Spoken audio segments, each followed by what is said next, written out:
بسم اللہ الرحمن الرحیم۔ میں آج کی اس نشست میں جس کتاب کا تعارف آپ کے سامنے پیش کرنے جا رہا ہوں، یہ ایک ایسی کتاب ہے کہ دور حاضر میں یہ اپنی نوعیت کا انتہائی منفرد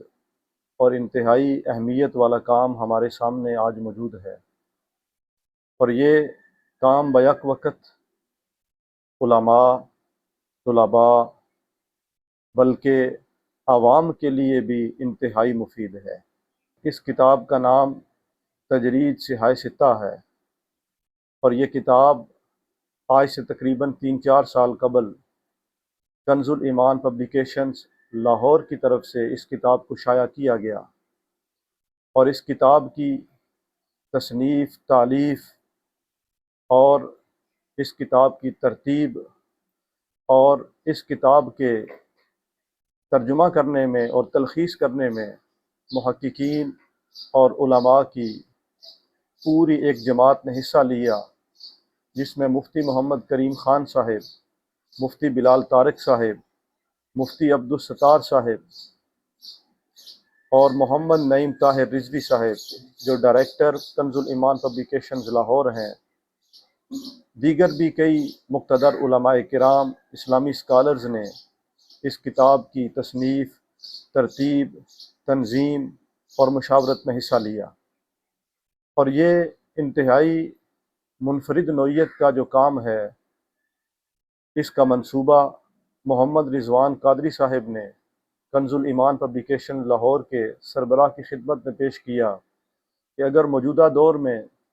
جس طرح کے آج کل انسان انتہائی مصروف ہو چکا ہے، اس کے پاس وقت کی قلت ہے، لوگوں کی مصروفیت اور لوگوں کے پاس وقت کی قلت کو مد نظر رکھتے ہوئے اگر اس نوعیت کا کام صحاح ستہ پر کر لیا جائے تو یہ دور حاضر میں انتہائی مفید اور اپنی نوعیت کا انتہائی منفرد کام ہوگا۔ تو صحاح ستہ سے مراد تو یہ ہے کہ حدیث کی 6 صحیح ترین جو کتابیں ہیں انہیں صحاح ستہ کہا جاتا ہے، اور تجرید سے مراد کتب حدیث کی ایک ایسی قسم ہے کہ جس میں حدیث کے بظاہر تو ہم دیکھتے ہیں کہ 2 حصے ہوتے ہیں، ایک حصے کو سند جو راویوں کے ناموں پر مشتمل ہوتا ہے، اور دوسرے حصے کو متن جو نبی کریم صلی اللہ علیہ وآلہ وسلم کے قول، فعل اور تقریر پر مشتمل ہوتا ہے۔ اور کبھی ہم یہ بھی دیکھتے ہیں کہ کتب احادیث میں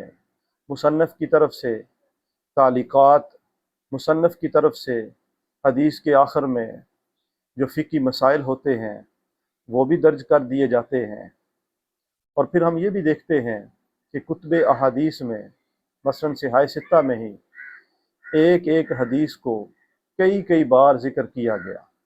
مختلف ابواب میں مختلف عنوانات کے تحت ایک ایک حدیث کو، ایسی بھی احادیث ہیں کتب ستہ میں، صحاح ستہ میں، کہ جن کو 10 بار بھی ذکر کیا گیا ہے۔ تو جو ایک عام قاری ہے جس کے پاس وقت کی قلت ہے، اگرچہ ہم یہ سمجھتے ہیں کہ احادیث کا پڑھنا، وہ چاہے متن ہو چاہے ترجمہ ہو، یہ مسلمانوں کے لیے باعث برکت بھی ہے اور مسلمانوں کے لیے دنیا اور آخرت میں کامیابی کا ذریعہ بھی ہے، لیکن لوگوں کی سہولت اور لوگوں کے پاس وقت کی قلت کو مد نظر رکھتے ہوئے موجودہ دور میں ضرورت اس بات کی تھی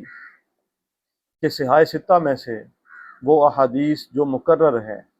مکرر سے مراد وہ جو بار بار مختلف عنوانات کے تحت ذکر کی گئی ہیں۔ مثال کے طور پر میں سمجھنے کے لیے ایک مثال دینا چاہ رہا ہوں۔ ایک حدیث ہے جس میں نبی کریم علیہ الصلاۃ والسلام نے اسلام کے 5 بنیادی ارکان ذکر کیے ہیں۔ بنی الاسلام علی 5، شہادت اللہ الہ الا اللہ وان محمد رسول اللہ واقام الصلاۃ وایتاء الزکاۃ والحج وصوم رمضان او کما قال رسول اللہ صلی اللہ علیہ وسلم۔ یہ حدیث طیبہ مختلف مؤلفین نے اس حدیث کو کتاب الایمان کے اندر بھی ذکر کیا ہے، پھر اسی حدیث کو کتاب الصلاۃ کے اندر بھی ذکر کیا ہے، پھر اسی حدیث کو کتاب الزکوٰۃ کے اندر بھی ذکر کیا ہے، پھر اسی حدیث کو کتاب الحج کے اندر بھی ذکر کیا ہے، اور اسی حدیث کو کتاب الصوم کے اندر بھی ذکر کیا ہے۔ کیوں؟ اس لیے کہ ایک ہی حدیث کے اندر کئی قسم کے عنوانات موجود ہیں، تو مصنف نے ہر عنوان جب اپنی کتاب کے اندر قائم کیا تو اس سے متعلقہ اس کے پاس جتنی احادیث تھیں وہ اس نے اپنی اس کتاب کے اندر درج کر دیں، ذکر کر دیں۔ تو موجودہ دور میں یہ جو محققین کی ایک جماعت تھی، انہوں نے صحاح ستہ میں سے وہ احادیث جو مقرر ہیں ان کو انہوں نے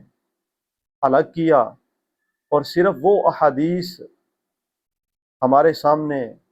ایک کتاب کی شکل میں پیش کر دیں جو صحاح ستہ میں جو ہے وہ ایک ایک بار اگر ہم ان احادیث کو لیں تو ہمارے پاس صحاح ستہ کی تمام احادیث جو ہیں وہ ایک کتاب کی شکل میں موجود ہو۔ سب سے پہلے تو آپ یہ جان لیں کہ صحاح ستہ میں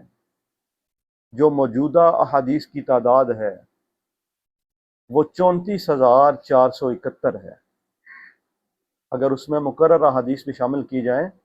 تو صحاح ستہ میں موجود احادیث کی تعداد 34,471 ہے،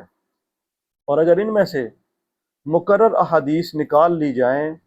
تو پھر صحاح ستہ میں موجود احادیث کی تعداد تقریباً 9,400 بنتی ہے، یعنی 9400۔ اور فرق جو ہے یعنی دونوں کے درمیان جو فرق ہے وہ تقریباً 25,471 ہے، یعنی 25,071 احادیث ایسی ہیں جو صحاح ستہ میں دوسری بار یا تیسری بار یا چوتھی بار یا اس سے زائد دفعہ ذکر کی گئی ہیں۔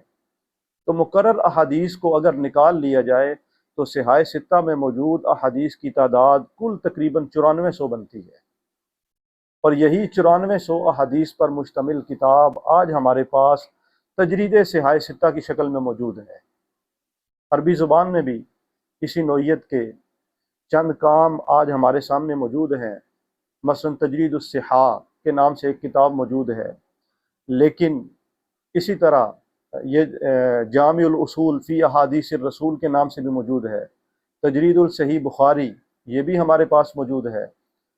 اسی طرح صحیح مسلم کی تجرید بھی ہمارے پاس موجود ہے۔ لیکن اردو زبان میں یہ اپنی نوعیت کا سب سے پہلا اور منفرد کام ہے۔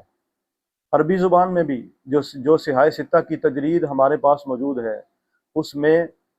صحاح ستہ میں موجود جو سنن ابن ماجہ حدیث کی کتاب ہے اس کی جگہ پر عربی زبان میں موطا امام مالک کو جو ہے وہ تجرید کے کام کے اندر شامل کیا گیا ہے۔ تو لہٰذا میں یہ کہہ سکتا ہوں کہ تجرید صحاح ستہ یہ ایک اپنی نوعیت کا ایسا منفرد کام ہے کہ جو اس سے پہلے نہ عربی زبان میں ان 6 کتابوں پر اکٹھا کام ہوا ہے اور نہ اردو زبان میں اس کے علاوہ آج ہمارے پاس کوئی کام موجود ہے۔ ایسی کتاب کا فائدہ کیا ہے؟ ایسی کتاب کا ایک فائدہ تو یہ ہے کہ اگر کوئی شخص صحاح ستہ کو اکٹھا صحاح ستہ میں موجود تمام احادیث کو پڑھنا چاہ رہا ہو تو اس سے پہلے جو ہمارے پاس مجموعہ تھا کتب ستہ کے نام سے موجود تھا، لیکن اس میں مقرر احادیث بھی موجود تھی، اور مقرر احادیث ذرا آپ اندازہ فرمائیں کہ 34,471 احادیث کو پڑھنا یہ کتنا وقت طلب کام ہے، اور صرف 9400 احادیث کو پڑھنا یہ جو ہے یہ کتنا وقت طلب کام ہے، ان کے درمیان فرق کتنا ہے۔ ایک چیز تو یہ ہے کہ 9400 احادیث کا ذخیرہ جب ہمارے پاس سامنے آ گیا ہے تو اب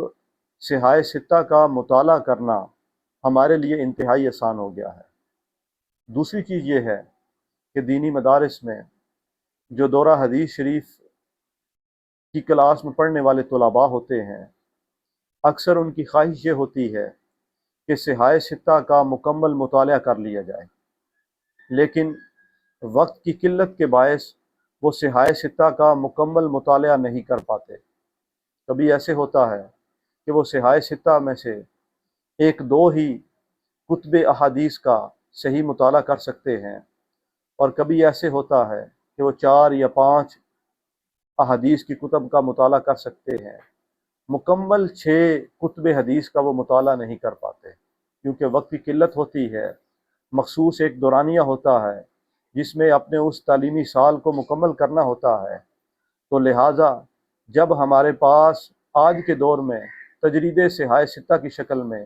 ایک کتاب موجود ہے، تو اس کتاب سے دورہ حدیث شریف کے جو طلباء ہیں وہ صحاح ستہ کا مکمل مطالعہ کر سکتے ہیں۔ اللہ تعالی ہم سب کو علم دین کے ساتھ شغف رکھنے، علم دین کا مطالعہ کرنے اور علم دین کی سمجھ عطا فرمائے۔ والسلام علیکم ورحمۃ اللہ وبرکاتہ۔